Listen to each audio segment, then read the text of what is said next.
A empresa San Marcos sempre estivo caracterizada por ter innovacións e adaptarse aos novos tempos. Por iso a Funeraria Pontevedresa acaba de incorporar un novo vehículo co que pretenden resolver as demandas dos seus clientes. Es curioso, de antaño no, pero últimamente se fijan incluso mucho en el color. Nos están solicitando mucho los coches blancos, Nos sorprende.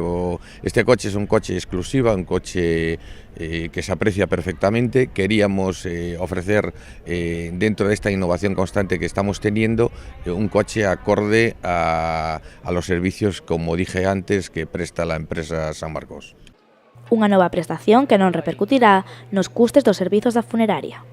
Si algo se caracteriza la empresa que represento es de no aportar más costes al servicio, simplemente apostar por nuevas ideas, nuevas creaciones, y creo que estamos en la línea que venimos prestando desde hace unos años, creyendo que el servicio funerario tiene que constar con elementos también que den calidez y al mismo tiempo calidad. A empresa de servizos funerarios de San Marcos pretende, con esta nova aposta, seguir ofrecendo os mellores servizos aos pontevedreses.